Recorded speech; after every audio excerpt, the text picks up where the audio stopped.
Greetings, friend, and welcome to the Between the Covers podcast, where we are working every day to remove the self-limiting beliefs that are preventing us from becoming the heroes of our own stories. I am Marcus Spar, and today, because of everything that's been going on, a lot of the podcasts that I listen to, I want to talk about what is authoritarianism. This is something that is so prevalent in this day and age. And it's not even just here in the US, it's worldwide. There is a huge movement of conservative Christians to take over governments and be the ones that are in charge of, I guess, what they're calling the culture war because they feel like they're losing it. So, a big inspiration for this episode actually comes from a podcast that I listened to called the Holy Hurt Podcast by Dr. Hilary McBride. I was first introduced to Dr. McBride's work through the Liturgist podcast, which I listened to at the very beginning of my deconstruction, and I have been so impacted by how she empathetically talks about various forms of trauma, specifically through those who have experienced some kind of adverse religious experience, spiritual abuse, things of that nature. Now, before we get started, since Dr. McBride is not here herself, I do just want to share some things about her from her own website. And she says, I am a therapist, researcher, speaker, and writer. I love to help see people grow, heal, change, and come into more fullness in themselves and their relationships. I am passionate about the well-being of all people and want to make psychology and academic research accessible to a wide variety of people. Absolutely love that. She has helped with making some of the things that she has researched so much easier for a mind like mine to be able to understand. She holds a PhD in counseling psychology from the University of British Columbia, as well as a Master's of Arts in Counseling Psychology. She is a registered psychologist in good standing with the College of Psychologists in BC and a registered clinical counselor with the British Columbia Association of Clinical Counselors. All of that is to say, I trust a lot of what she says. And in fact, if you are at all interested in hearing what she has to say, then I highly recommend you look at the Holy Hurt podcast, Holy/Hurt podcast. It's meant to be listened to as if it were a series of lessons, so you definitely want to start in the beginning. A lot of this is coming from the second episode called The Ecological System. Now, what is authoritarianism? Authoritarianism is not even just a form of government. It is a form of control over a population. It can be through a political system like a government. It can also be established through churches, cults, other kind of religious or spiritual groups.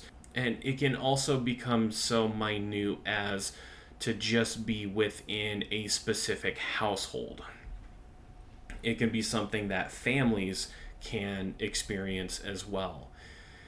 And a big thing with authoritarianism is they prevent you, those in power, should say, that's what they are, those in power, those who are in a position of privilege and authority, are the ones who are in charge of what you are capable of doing and what it is that you can learn and how you can speak.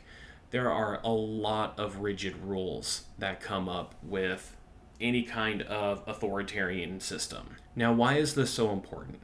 To use Dr. McBride's words here, knowledge and voice can be so healing, liberating, and empowering.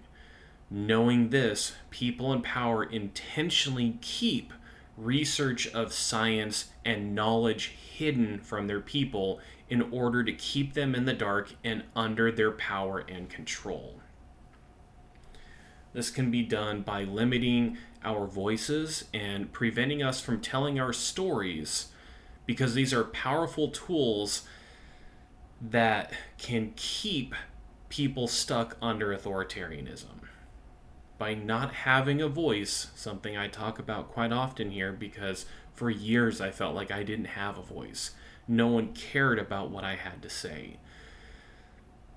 That if I ever told my story, if I ever just shared what it was that was bothering me, it was often framed in a sense that there are people who have it worse than I do, and I just need to not be such a baby about it. There was a lot of diminishing about my story, about my feelings, and it caused me to just be silent and to keep quiet about everything that was going on. I just internalized it for years. So let's get down into the nitty-gritty of what authoritarianism is. And Dr. McBride uses an alliterative tool to help her, though she even admits that by trying to get things written down in such concise forms here, that it really takes away from some of the impact and can actually limit what is actually going on here. So there's an example that she gives that I'm going to borrow as well. So this is a great way to know if you are experiencing authoritarianism. Because if people are under the pressure of an authoritarian, they oftentimes experience trauma. And this is something that, go back to the episode where I revisit trauma. Again, there are people that can be in an authoritarian system, and maybe they're the ones who are comfortable with the power that they have, and therefore they actually don't experience any trauma. There are those who come out of these systems and they do experience PTSD or CPTSD. And so she breaks this down into 5 C's. And the first one is control.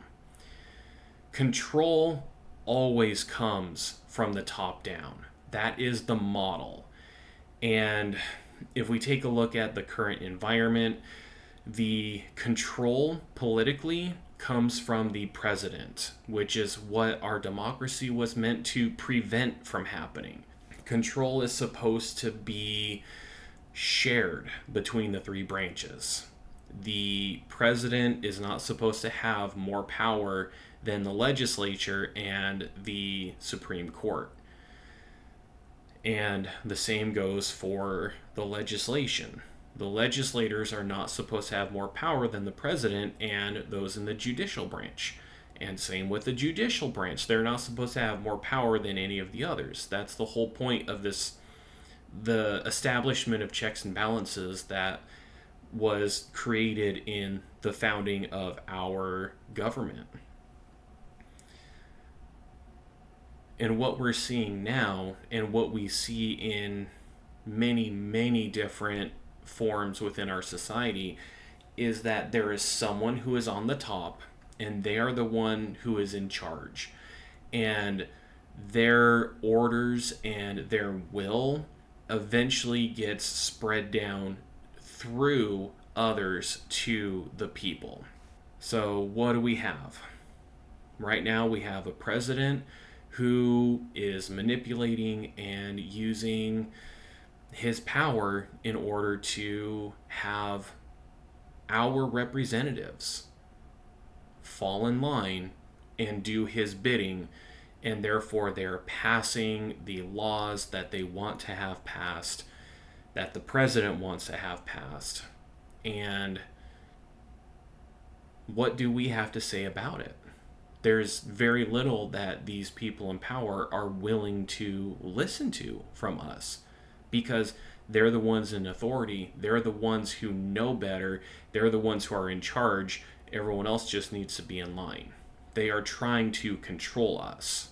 And this person who is in power usually has a large amount of power over others that is conferred by themselves, much as a dictator, or by others, as we're seeing in many democracies these days, where authoritarians are getting into power and they have their friends and allies that are conferring this power to the authority figures. And this control comes with very rigid rules. Very rigid rules. And going back to what was said earlier, is how knowledge is hidden. That's something that I actually experienced when I was in the Christian church. I was really encouraged to only take in Christian messaging. If I was to listen to music, it had to be Christian music. If I was to read, if I was reading something other than the Bible, it had to be from a Christian author. If I happened to have any questions about something, it inevitably had to work up the chain of the Christian leadership in the church.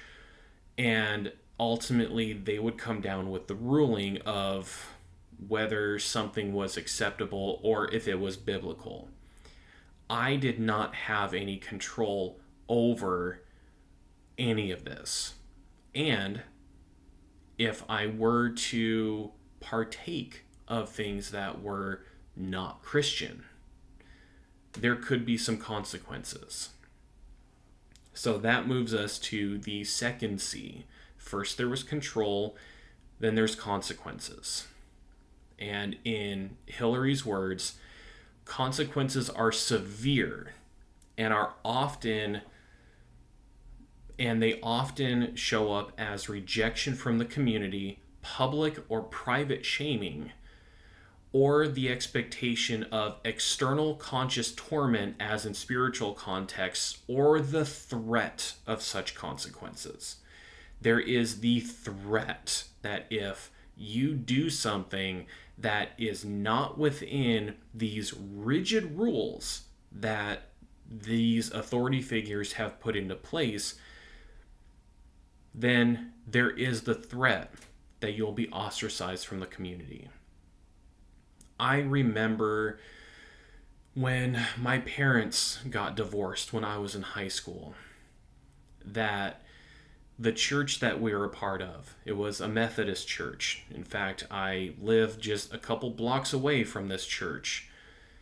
And I remember how much the church came against my mother, because there were rumors going around that she had an affair.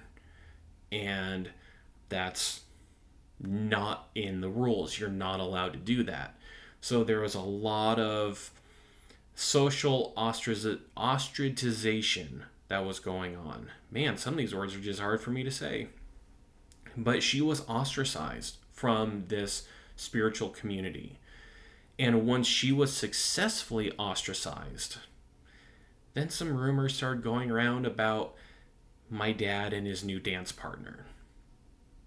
And then he started to be ostracized, because that was one of the consequences. Some of this may have happened behind closed doors, but there is definitely a lot of shaming that came out publicly. It was overt in what people were saying to us, to my parents as well. And in the spiritual context, especially in Christian context, there is always the threat of eternal conscious torment in hell.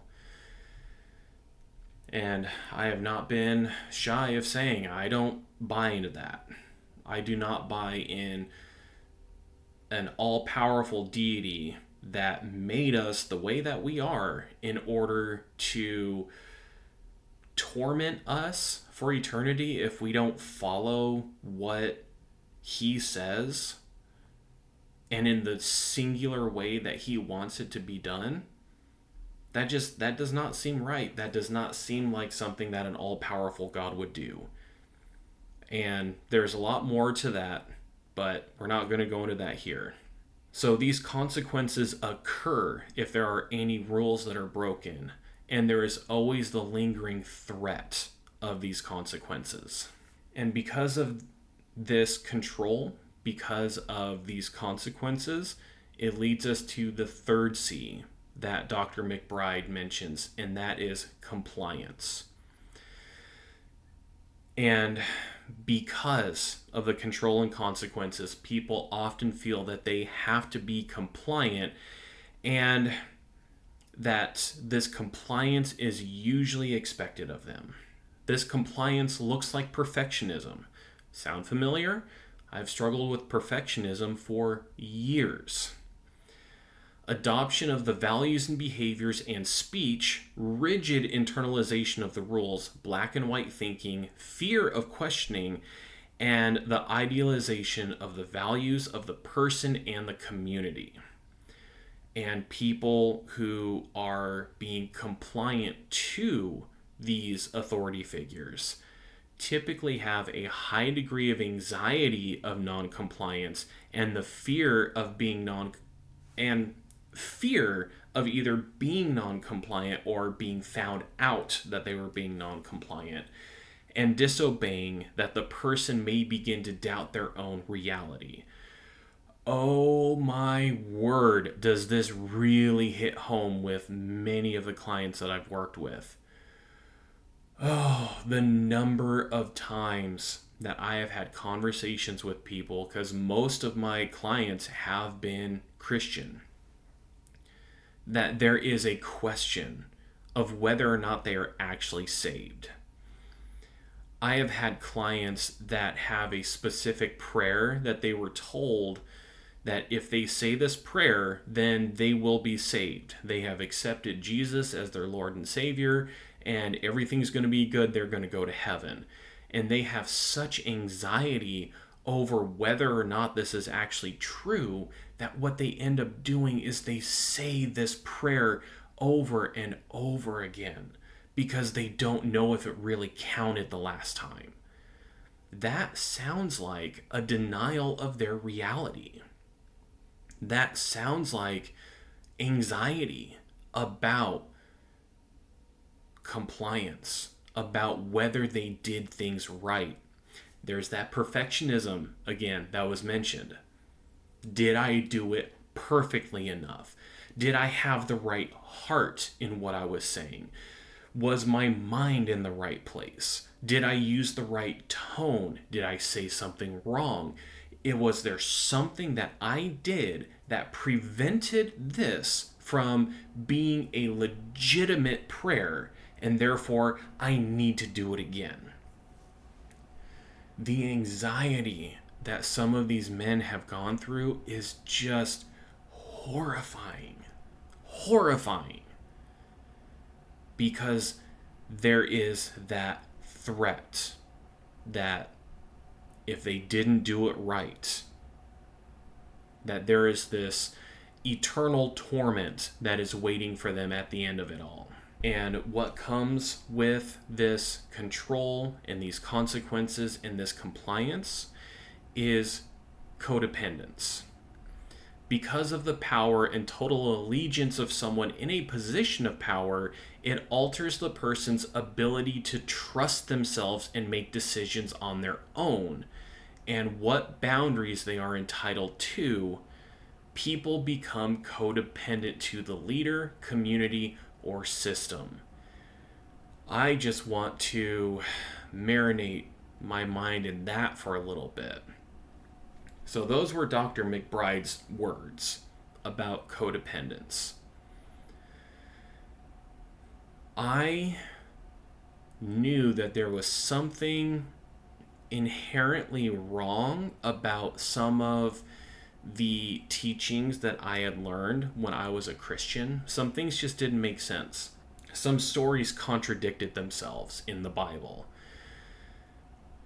And instead of recognizing that this doesn't seem right, this seems inaccurate, instead, what did I do? I looked externally for someone else to tell me what was true and what was not. I did not trust myself. Especially being an empath, when I grew up hearing that my emotions lie to me. I can't trust my body. I need to use my mind. I need to be logical about what is going on. If something doesn't feel right, I'm being lied to. My feelings are not giving me the right information. And this turned into a crippling mental injury that I just could not trust myself. I had to have people in positions of authority, such as pastors, such as small group leaders, telling me what was right. And they knew nothing of what I was feeling.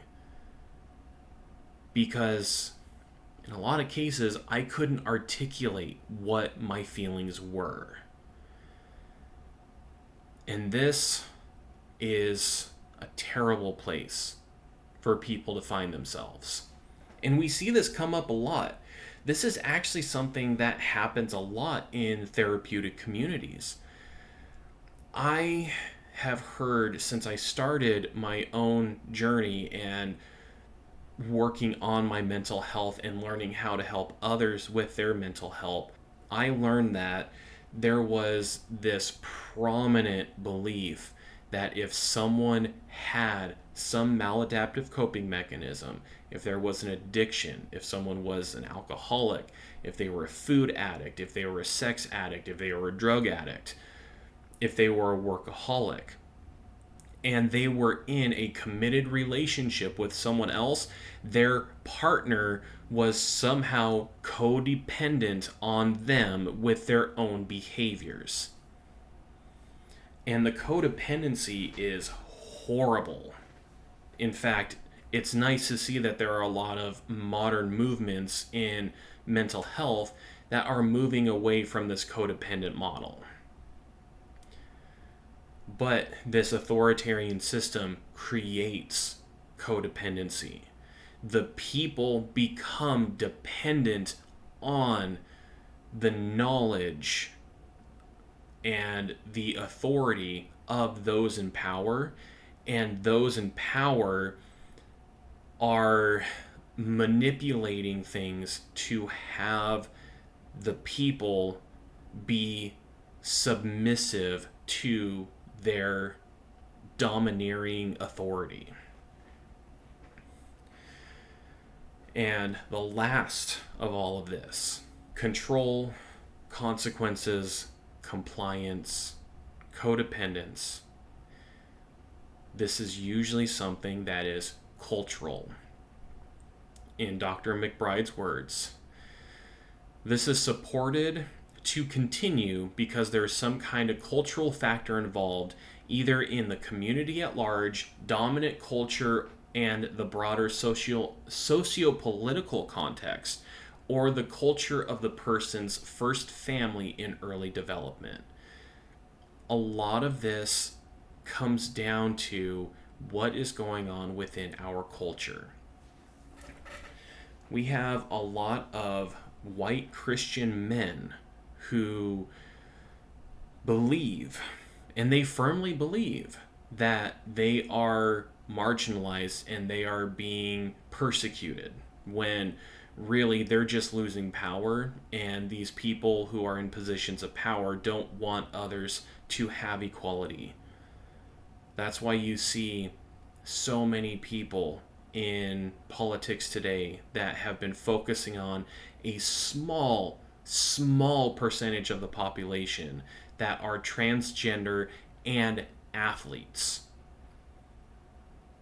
That is why you see people in power trying to do what they can in order to keep that power.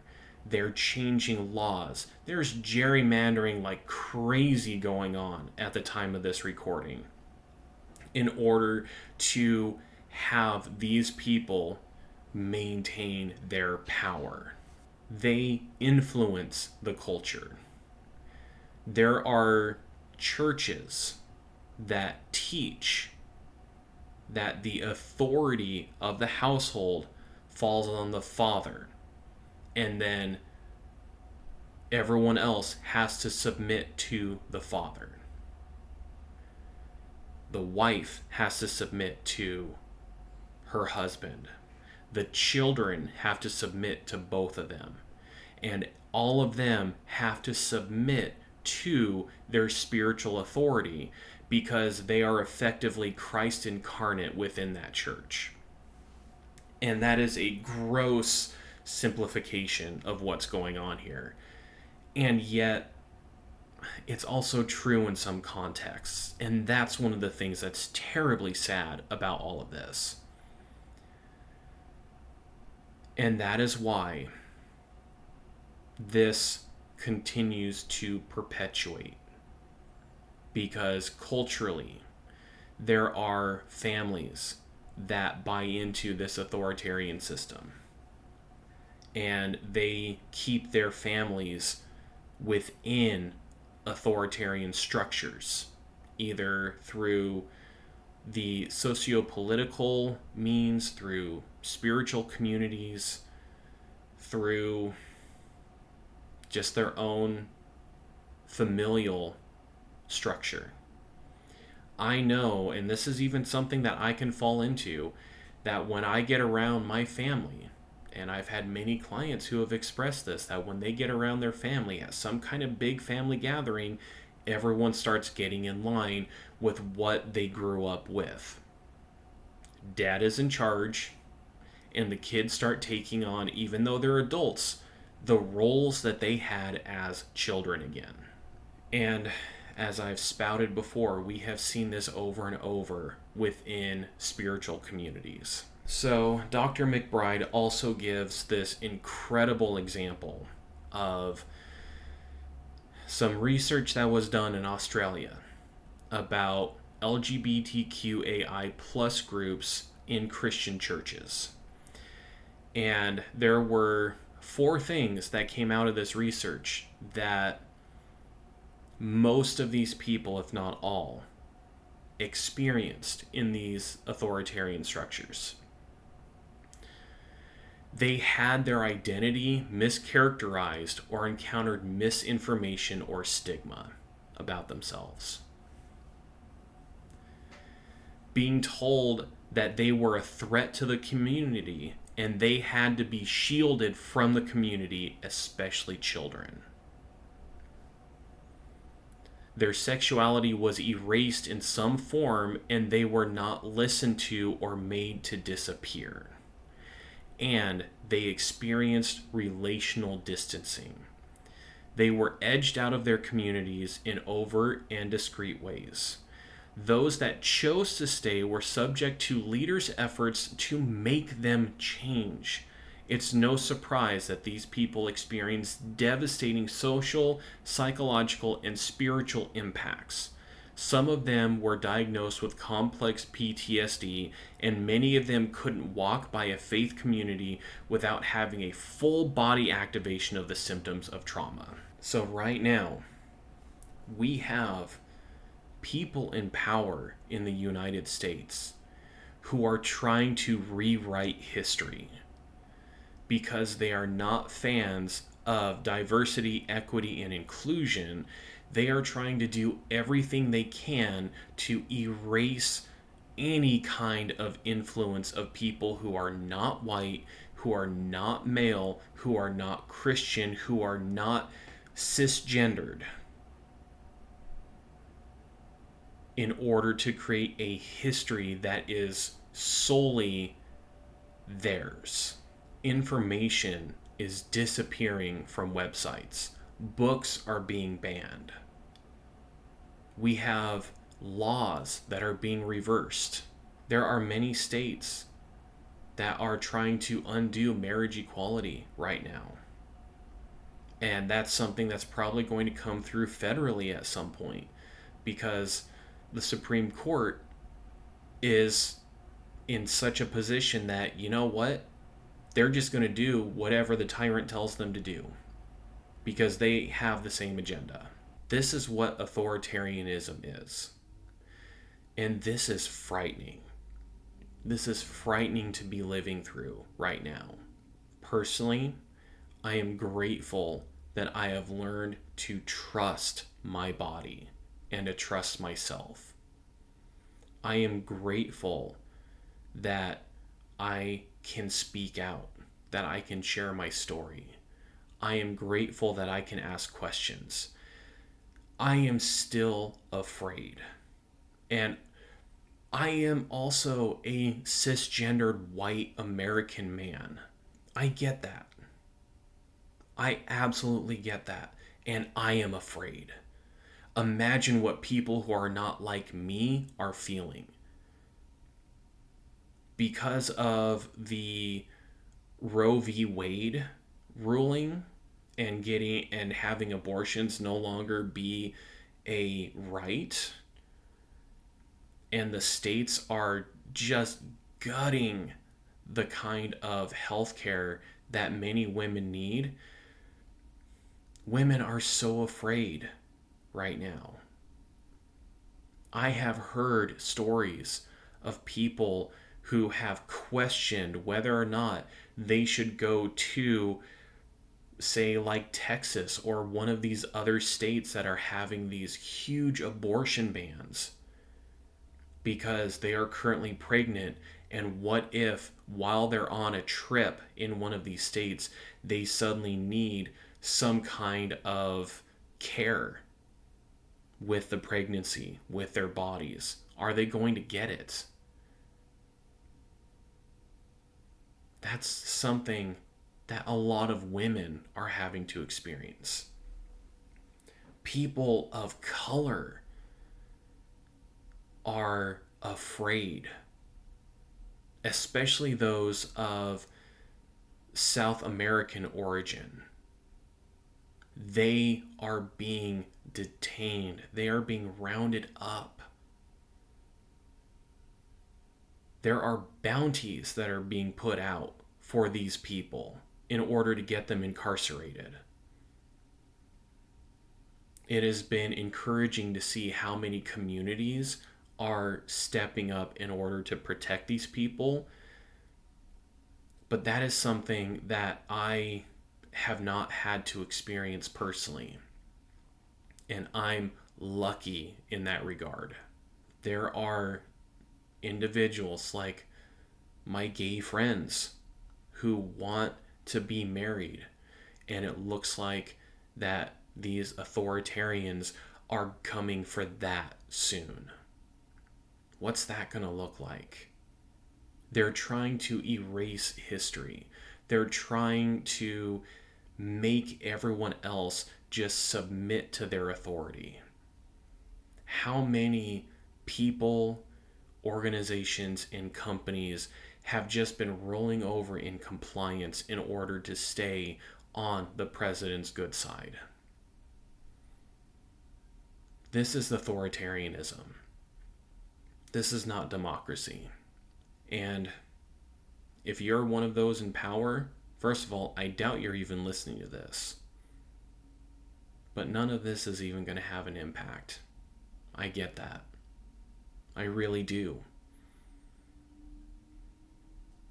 Because as much as they want us to avoid our feelings, they do a great job of following their feelings. And they're scared. They are afraid. They're afraid of losing their power. And I know that Dr. Hilary McBride probably isn't even listening to this podcast, but I do just want to say thank you so much for the work that you're doing, and I so appreciate your work in helping me with many of the questions that I've had along this journey of my faith deconstruction and reconstruction. Thank you so much for speaking with such compassion about these very difficult topics. And I hope that you found Dr. Hilary McBride's words and her research enlightening in this area. If you do have any questions, feel free to reach out to me. My email is questions.btcpod@gmail.com. I am happy to interact with you there. You can find me on Blue Sky. I'm happy to interact with you on that social media platform, the rare times that I'm actually on there. If you're watching this on YouTube, then leave a comment. Again, this is some tough stuff. This is difficult stuff. And if you have questions or you have pushback, so long as you are sincere in your pushback, I am happy to engage with you. Keep up the good fight. Keep working to be the hero in your own story. And until next time, live strong for today.